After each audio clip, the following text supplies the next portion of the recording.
Stocks rally after BJP wins 3 of 4 state polls, cementing hopes of a victory in the upcoming general elections and also spelling policy continuity. Oil and gas and capital goods stocks lead the gains today. Adani Group and PSU stocks to charge up. The Nifty bank surges after months of underperformance as investors masters Madhu Kela and Prashant Khemka point to compelling relative valuations. Gold scales to an all-time high, aided by a soft dollar and expectations that the U.S. Federal Reserve is done raising interest rates. Now, gold in India too surges on strong wedding season demand. Minister of Petroleum and Natural Gas Hardeep Puri tells CNBC-TV18 at the IBLA Awards evening that Bharat Petroleum Corporation is extremely profitable and his ministry didn't put it up for privatization. Cyclone Michaung turns into a severe cyclonic storm over the Bay of Bengal and could make landfall on the southern Andhra coast tomorrow, says the Met Department. The Tamil Nadu government has declared a public holiday in 4 districts, including Chennai, while airport operations are suspended till 11 p.m. Schools too have been closed in Andhra Pradesh.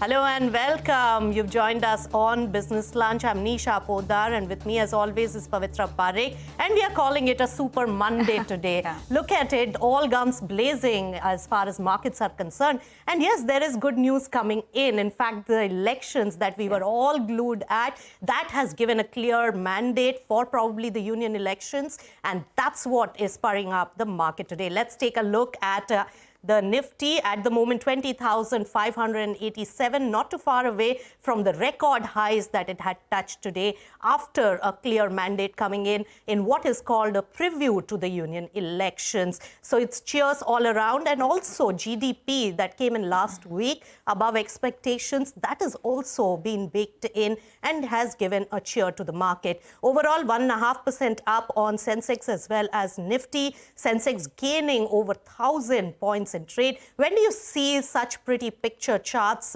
like HDFC Bank, SBI, and some of the other big counters and Adani group of stocks also adding their might, but these really showing heavy hitter performance for Nifty 50 to really spur up. So the maximum gain and push is coming in from the banking pack, and Bank Nifty is way above where the frontline indices have gained. It's more than 2.5% gain at the moment, and mid-cap universe too is not too far behind, over 1% gain. So all in all, a very pretty picture on the market. Advanced decline ratio really shows a clear strength on Super Monday, Pavitra.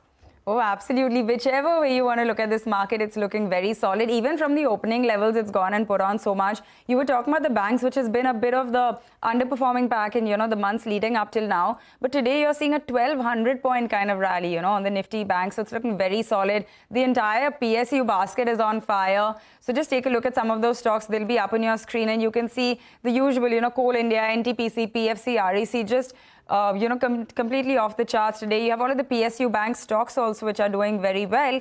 The Adani group of stocks outside of the index also. So take a look at an Adani Green, Adani Power, Adani Total Gas, all of them seeing very big moves come through. The only space which is seeing a little bit of a pullback right now is the pharma and the IT space. So those indices looking at a little bit of red right now, and the Nifty IT pack is around 1% lower from the start of the trading session. So I'd watch for that. But I mean, everything else is in solid form. And let's kickstart the show now. We're actually talking about the queue, which has led to this big rally that we've seen in our own markets. This is the assembly elections results. Like we know, the BJP swept the Hindi heartland with a stunning victory in Madhya Pradesh, Rajasthan, as well as Chhattisgarh, performing way better than even what the exit polls predicted. Now, the Congress, meanwhile, saw just a little bit of consolation with its win in Telangana. The anti-incumbency trend really continues in Rajasthan, with the Congress being ousted and the BJP winning 115 of the 199 seats on offer. The Congress Chief Minister has also already tendered his resignation. Moving on now to Madhya Pradesh, the BJP retained power in Madhya Pradesh, winning 163 seats. This is actually the biggest ever win that we've seen in the state, while the Congress won just around 66 seats. Chief Minister Shivraj Singh Chauhan credited the people's faith in Prime Minister Narendra Modi's vision for this big win. That is the trend in Madhya Pradesh. Moving on to Chhattisgarh now. Contrary to what the exit polls had predicted, the BJP registered its biggest win in Chhattisgarh, crushing the hopes of the Bhupesh Baghel-led Congress in the state as well. The BJP won 54 seats, while the Congress managed only around 35 seats. Meanwhile, in Telangana, the Congress emerged as the winner. They got 64 seats and the BRS won 39, followed by the BJP, which won 8, and the AIMIM, which won 7 seats. Now, the poll results come as a major disappointment for the BRS as it was eyeing a third term in the state. That's right. And that is what Pavitra summed up over the election results. And that has really led to solid rally on the Lal Street today, with the Nifty rallying to a record high and the Nifty Bank surging over 2%. Now, the Nifty PSU Bank and Nifty PSE index are the top sectoral gainers with gains of over 3% each. Now, we spoke to a whole host of experts on the market, the state elections, and the sectors that they are bullish on, and more on the market perspective. Let's listen into excerpts from those important conversations. While we talk about next 25 years of Amrit Kaul, so to my mind, next 5 years from a stock market perspective will be the real Amrit Kaul, post 2024 elections. And we're starting now because, now there is a much more certainty. So next few years, are really going to be very good for India. What I can clearly see is a phenomenal time for equity investors. Clearly, PSUs are the leader of this bull run. We did some number crunching. In the last 3 years, PSU overall market cap, which was roughly 14 lakh crores, have surpassed 45 lakh crores, right? So on the whole, there is a 30 lakh crore rupees of value creation which has happened in the PSU stocks in the last 3 years, even though stock prices have gone up, but the valuations are not expensive. In a lot of global investors who were sharpening their pencils and wanted to be ready after the central elections, I think would prepone their decision making to maybe this month or next month, as it's around year-end time frame. Market has formed up over the last November itself was a very solid month. And now with the outcome over the weekend, I think it can gain further strength from here. Financials has so far not participated as much in the rally this year, but I think they're very well poised, given all the environment, the economic environment that we talked about. They're very well poised. Capital goods have seen a sharp rally, but yes, there's a lot going for capital goods, but you have to be more selective. And at this point in time, I would say some of the best quality capital goods still should do very well over the coming years. Only when macro looks very exciting do you have such a valuation stretches. So like be it power sector, be it defense sector, anything related to railways, and there are other such domestic cyclicals. The deeper the cyclicality, the farther have the stocks gone this time around. And you have to be just cautious. I'm not saying all of them are going to be losing money going forward, but you have to be cautious because some of the biggest losses also over time would be made from these packs. We were doing quite well fundamentally any which ways, macro, micro, both were looking quite good. We just saw the GDP data a couple of days back. First half, 7.7% print. A fortnight back, the corporate earnings concluded. We have seen a 30% earnings growth in Nifty in the first half. Inflation has almost peaked out. Globally also, there are talks of rates having peaked out. Crude is well behaved and bond yields are also in control. And on top of that, even the October and November high frequency monthly data was quite good. So the only factor which was keeping the market anxious was the state polls, and which yesterday got out of the way. And the outcome was obviously better than what the market had expected. This obviously clears the pitch for the next 6 months and bolsters the sentiment of political continuity. All right, very, very optimistic view coming through from all of these market veterans, really talking to us about how this has removed a big political uncertainty, and it looks like things are set for, the markets, at least for the months leading up to the elections. But speaking of the elections, counting is currently underway in Mizoram, where the Zoram People's Movement is leading in 26 seats. This is followed by the Mizo National Front, who are ahead in 11 constituencies in the area as well. The results will be announced very soon, and of course, we're going to keep bringing you up to date, but this is where things stand right now. All right, away from the elections, let's move on and tell you more developments today. And Prime Minister Narendra Modi addressed the nation ahead of the start of the winter session and urged the opposition for healthy debate and discourse during this session. Listen in. मैं सभी माननीय सांसदों से आग्रह कर रहा हूं कि वो ज़्यादा से ज़्यादा तैयारी करके आएं। सदन में जो भी बिल रखे जाए उस पर गहन चर्चा हो, उत्तम से उत्तम सुझाव आए और उन सुझावों के द्वारा, क्योंकि जब एक सांसद सुझाव देता है तो जमीनी अनुभव का उसमें बहुत ही उत्तम तत्व होता है, लेकिन अगर चर्चा ही नहीं होती है तो देश उससे मिस करता है उन चीजों को। All right, that is the word from the Prime Minister. In fact, staying with the winter session of the Parliament, the government has 21 bills on its agenda. These include bills to replace the IPC, the Indian Evidence Act, as well as the Code of Criminal Procedure. They also include bills to regulate the appointments for the Chief Election Commission and other election commissioners. Now, the session is expected to be heated as the opposition is firmly against these bills. The session also comes on the heels of BJP's resounding win in Chhattisgarh, MP and Rajasthan. So very important to watch in that context as well. We do need to take a short break now, but there's lots more news and updates in just a bit. Stay tuned. We'll be back with all of that in just 2 minutes.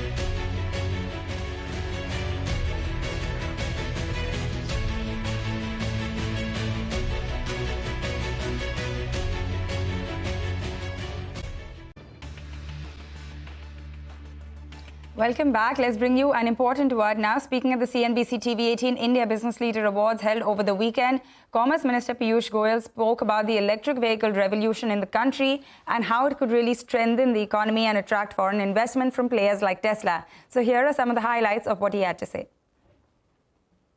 I feel strengthened to say that is right before my eyes. Another 7 years and every new vehicle sold in India will be an electric vehicle. Can you imagine the game-changing dimension to the national economy? Yes. When we reduce our crude oil imports, when our petrol diesel consumption comes down, imagine the strength the Indian economy will have. Imagine the reduction in carbon or the fuel smoke that we see all over the country, all over the cities. So I do believe we are well on track. Tesla cannot afford to miss the bus. They will want the large domestic Indian market. All right, big takeaway. Tesla cannot afford to miss this India bus. All right, so former HDFC chairman Deepak Parekh was also in attendance at the IBLA Awards. In fact, he did get a big award as well, and he remains very optimistic on the outlook for housing finance in the country. Let's hear him out. No, legacy of customer service, legacy of retail lending. We were one of the first to start retail lending in India. And retail lending with no proper security because, mortgage is difficult to get back if the person defaults. It's a very long process. Still SARFAESI and other rules were changed and legal issues were taken care of. So it's been a long journey, but I think India has still not scratched the surface so far as housing is concerned. We have a long, long way to go. And now every bank is giving housing loans. So it's a good, because housing creates employment and everything else. All right, on that note, we'll slip into a short breather on Business Lunch. But when we return, remember, heavy rains hit Chennai, northern districts of Tamil Nadu and southern districts of Andhra Pradesh as cyclone Michong intensifies into a cyclonic storm. More details on that when we return.